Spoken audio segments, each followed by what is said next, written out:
Well, howdy there, Internet people. It's Bo again. So, today we're going to talk about a question I've been getting a lot ever since I did that video about the Biden-Harris campaign. In that video, I drew a distinction between two groups that are part of the Democratic Party.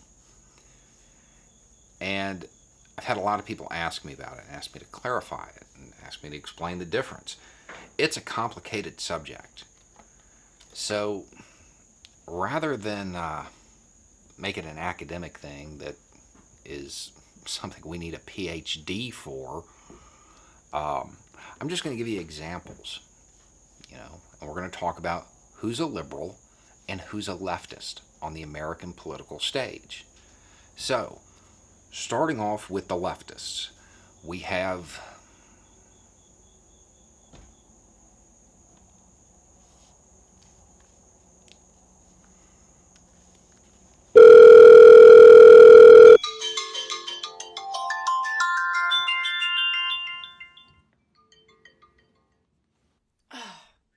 Bo, it's 3 a.m. Hey, Mexi, you're a radical leftist. Is Biden your people? Is he a leftist? What? Like American left or everyone else's left? Your left. My God, no. He's barely even a Democrat. He might as well be a Republican with his record. Okay, what about Harris? Also no. How about Pelosi? Definitely not. Nope. No. No. No. Definitely not. No. I don't know what to tell you. No. There's no. No. Are you telling me we don't have any leftist, any radical leftist? What about AOC and Bernie? They're social democrats that call themselves democratic socialists, so still no. Okay, so what is a leftist? Well, not to gatekeep here, but a leftist is generally someone who understands that we cannot work within this unjust system dominated by elites, by the bourgeoisie. A leftist is someone who wants to change the entire system that oppresses us, not just make some minor tweaks to it or try to put a happy face on it like the liberals or Democrats try to do. What's a social democrat? Well, social democrats try to fight for more social programs to give people greater equality of opportunity under this ruthless system, to try and, fight some of the excesses of neoliberal economics. You can think about the Nordic model, so Norway, Denmark, that kind of thing, where people have healthcare, they have education, and just generally more of the things that you need to survive, more so than under ruthless free market capitalism anyway. So, I don't know, if we're thinking about a continuum, then they're definitely more to the left than Democrats, but I don't know if they're really leftists. Okay, how about a socialist? Now, a socialist knows that social democracy is never enough. It will always be rolled back, and there's frankly very little chance that we're going to get to a radically transformed society through bourgeois elections where both major parties represent the elites and not the people. So a socialist wants an entirely different system, one based not around profit generation or endless growth, but a system where workers are in control of their own workplaces. They're not being exploited for their labor to make people like Jeff Bezos trillionaires. Well, then what's a communist? Well, communism is actually a stateless, classless society. So a communist is someone who is fighting for that world, fighting for our economy to be democratized, fighting for everyone to be guaranteed the necessities of their existence, like housing, education, healthcare, food, community, and we work together to produce things based around need, not around profit generation, not around making people mega rich.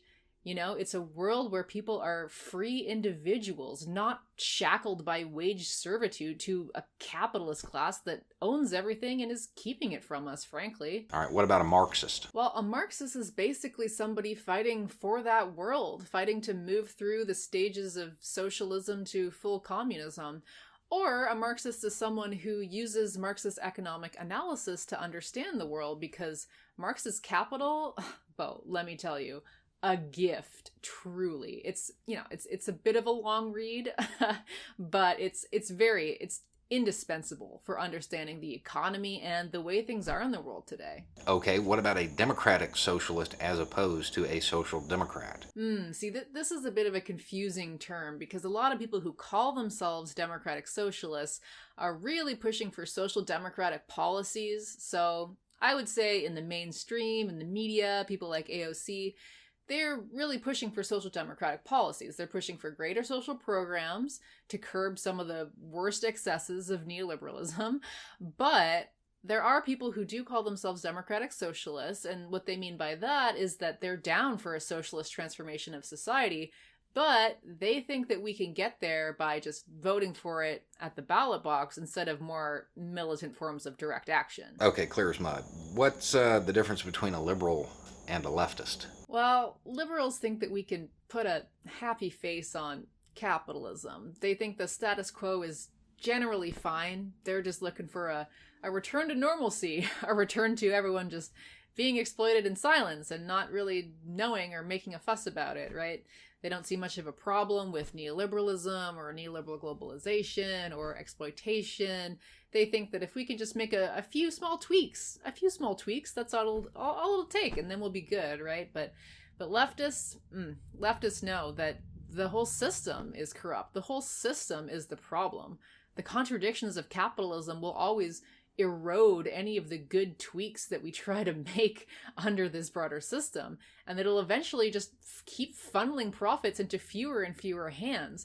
And then those few people who have amassed all of this wealth, well, they're going to have an undue influence over our democratic processes and all of our institutions. And so, unsurprisingly, they're just going to keep fashioning our political economy in a way that serves them, not the people, not the planet. So, I mean, I think that's really the main difference. Can a leftist support capitalism? I'm going to go ahead and gatekeep here and say no. What do you think the most important leftist idea is for people to know about? That they're not scary. They're not even really that radical. I mean, they just make the most sense.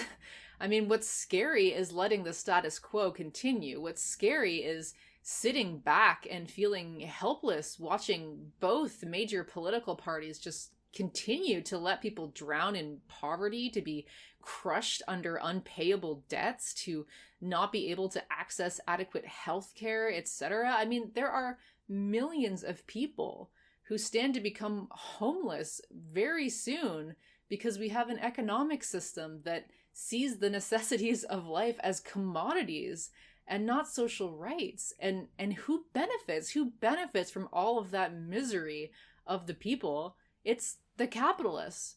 It's always the capitalists. And with automation, with outsourcing, with pandemics now putting people out of work, it just doesn't make sense to have a class of owners and a class of laborers underneath them who are scrambling and fighting each other for scraps. We have the infrastructure, we have the technology, we have the resources, we have the money to make sure that everyone is taken care of right now. And we're just not doing it because that would mean that some of the most richest people, the richest people at the very top, might become ever so slightly less rich. So, to me, that's absolutely unbelievable. Anyway, it's just a thought.